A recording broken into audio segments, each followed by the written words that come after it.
Everyone makes a big deal about the points on their credit cards. It's not a good idea. So let's start from the beginning. There are, I would say most of the cards out there offer points or miles. I actually just canceled a card that didn't. It was with USAA, and it was an old card, didn't have points or miles, and I shit-canned it. The way most of this works is you spend $1 and you get 1 point or mile. So Amex does points, the airline cards do miles. And people make a really big deal about the points. Like, this is the most important feature that a card has, is the points. And then, guess what? They never use the points. They'll rack up tens of thousands, hundreds of thousands of points, and they never use the points or the miles.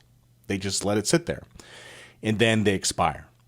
So Amex points never expire, but airline miles absolutely expire. I get a notice every once in a while from American Airlines that says your miles are going to expire in January 2024. So I got to use them. And if they expire, it's a lot of money down the drain, and it's a huge waste of time. But yeah, people go crazy about the points, and then they never use them. And it just gets bigger and bigger and bigger. So what I make sure I do is I absolutely use the points. And right now I have about 230,000 airline miles. And I will be looking for an opportunity to cash those in, which is kind of tough for me because I travel a lot. But most of my travel is business travel, and it doesn't make any sense for me to use the miles on business travel because I can write it off. But 90% of my travel is for business. So I have to really be careful about where I use the miles. So the minute I get to use the miles for a personal trip, that's when I'm going to do it. Now, I do have an Amex card, and I get to use the points on that. And I actually have a personal Amex card, and I have a business Amex card. So very recently, when I was in Vegas, I told you guys when I was in Vegas, I used points to get a room. 3 nights at the Cosmopolitan, I used Amex points, 170,000 points. So 170,000 points is about $1,700. So the room was about $550 a night, and that was great. Got it for free. Free room. Free shit, man. Free stuff. You see, the points and miles are great if you actually use them because you get stuff for free. Except it's not really free. It's not really free because the problem is, you see, I got this room at the Cosmopolitan, but I had to buy plane tickets and I had to pay for all my meals out there. And I went shopping and I gambled, although I did make money. But it's when you use the points or miles, you end up spending a bunch of other money. Like you say, okay, I'm going to go down to Miami and I'm going to use 60,000 miles to get a plane ticket to Miami. Now I'm getting a hotel, I'm using Uber, I'm getting meals, and you end up spending more money. So even though it feels like free stuff, it's not really free stuff. You end up spending more money, Not that there's anything wrong with that. I mean, look, let's say if you look at it this way, you say, okay, I'm going to take a trip and I'm going to use the points for the hotel or the flights. Now my trip is cheaper. It's a cheaper trip. But the point is that when you use the points or miles, you end up spending other money in the long run. Now, the credit card commercials on TV, when you see these commercials, I actually haven't seen any in a while. Like for a while, like Capital One had them constantly. They had Jennifer Gardner and Samuel Jackson, and these commercials were on TV all the time. And the Capital One commercials in particular it was all about double miles. Like that's what it was, double miles. And every credit card commercial you see, with the exception of Discover, which is a little different, they do cash back, but it's all about the points and miles. Like, when was the last time you saw a credit card commercial where the credit card company says, we have the lowest interest rate? You've never seen that. I've never seen a credit card commercial that advertises an interest rate because nobody cares. Nobody even knows what their interest rates are. Nobody has any idea. If I told you that your interest rate was 20%, you would be like, seriously? Like I had no idea. When you apply for a card, you get that piece of paper and it's in boldface. It's in that big number, tells you what the interest rate is, but people don't know. They have no idea. And they don't care. They don't care what the interest rate is. Now, I don't care what the interest rate is because I never carry a balance, but even people who carry a balance, they also don't care what the interest rate is. Maybe they would care if it was 100%, but ultimately they don't. They don't care. And what's crazy is that they're focused on the points and the miles, And the thing about the points and the miles is, this is the thing, there's a lot of people focused on this stuff, and they shouldn't be, because the second that you carry a balance, right? Let's say you had a $10,000 balance on your credit card and you have a 20% interest rate. So you're going to be paying $2,000 in interest a year. Like even, $180 a month. Let's just say $200 a month. You pay $200 interest in a month. Like if you're paying $200 worth of interest, like you have to spend $20,000 in order to make up points that's the same amount of that interest. It's just impossible. See, the cards, the points are only for people who don't carry a balance. If you carry a balance, then you shouldn't be worried about the points at all. You should not be thinking about it whatsoever, because the points ultimately are usually like 1% of what you spend. So if you spend $10,000, you're getting $100 worth of points. But if you keep that on your balance, you're going to spend $2,000 on that in a year. It's nuts. It's nuts. So, and again, I'm going to say this again. If you're focused on the points, make sure you use the points. That is the whole point. And I heard some statistic. This was like a few years ago, but I heard this statistic that like 70 or 90% of the points or miles expire unused because people don't use them. So just think about like sort of the tragic comedy of this. Like people spend all this money focused on the points.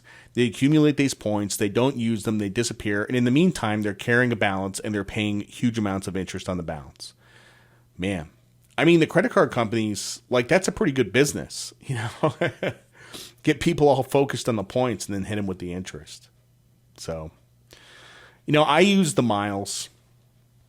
I probably once a year I'll get a flight. I probably should be doing it more than once a year.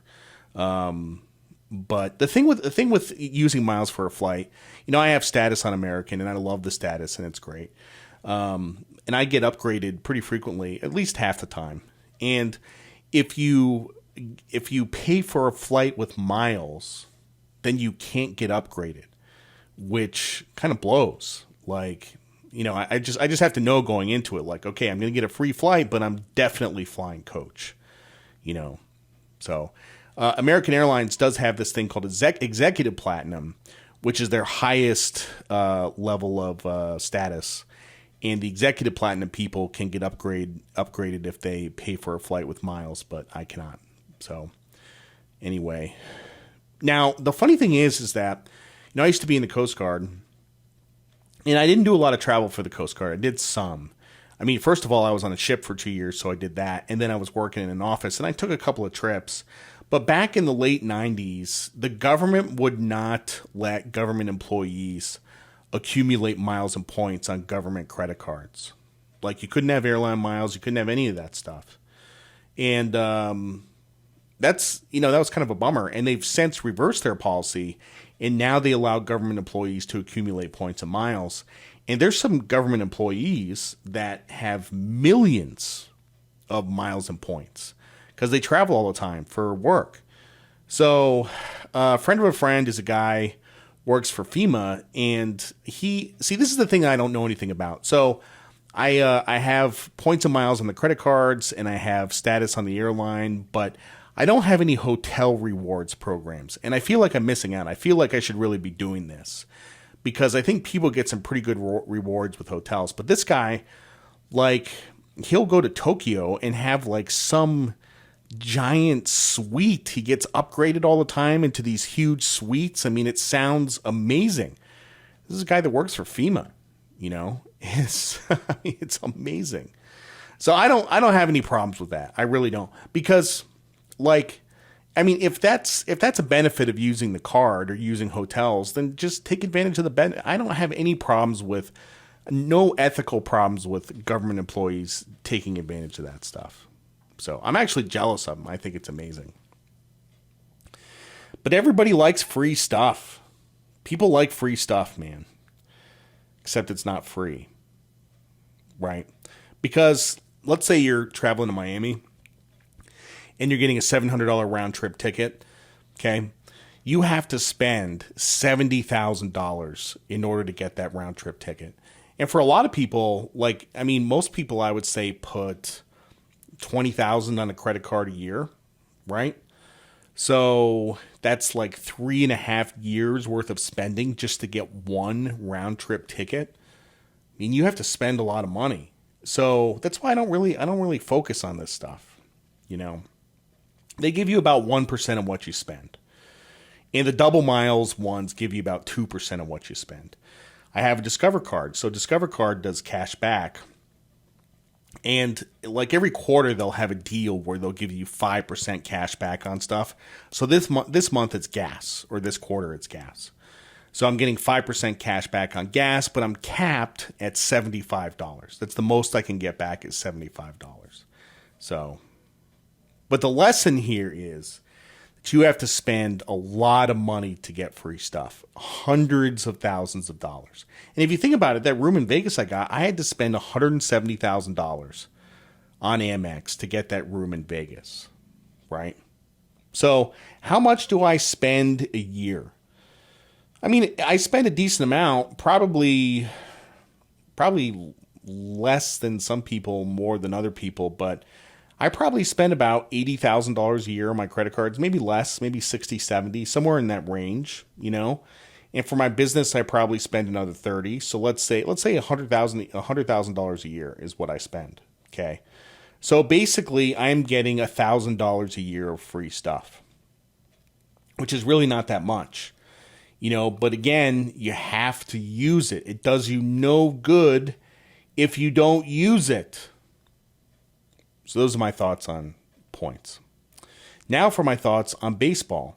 You probably heard that the Dodgers, Dave Roberts, the manager of the Dodgers, took out Clayton Kershaw after 7 innings and 80 pitches in the middle of a perfect game. You know, because he didn't want him to tax his arm, I guess. I mean, Kershaw's older, you know. I mean, the guy's arm is probably rubber at this point. But that's, you know, Siri, why do people hate baseball now? I mean, seriously, I hate this game. I hate what it's turned into. God, it sucks. Sucks. I'm so tired of this. Pulling people out of no-hitters, perfect games. They brought back that pony league bullshit, that ghost runner on second in extra innings. They said they were getting rid of it, and they brought it back. They're probably never going to get rid of it. It's terrible. It's terrible. So, man, I hate baseball. It's a terrible sport, and I don't know why I keep watching. And the Yankees are terrible. They just lost 2 or 3 to the Orioles. They got shut out in the final game, 5-0, and shut out by the Orioles with that lineup. So one personal opinion. So Aaron Judge is in contract negotiations, and he wants $36 million a year for I don't know how many years. He's 30 years old, and he is not worth $36 million. Not even close. It's probably worth about 25. The guy gets injured all the time. You know, he's a China doll. He gets injured. And even last year, which was a great year, he had 39 home runs and 98 RBIs. That's not $36 million numbers. It's not. That's like $25 million numbers. He's not Mike Trout. He's not Mike Trout. Thanks for listening to the Be Smart podcast. I'm Jared Dillian. See you next time.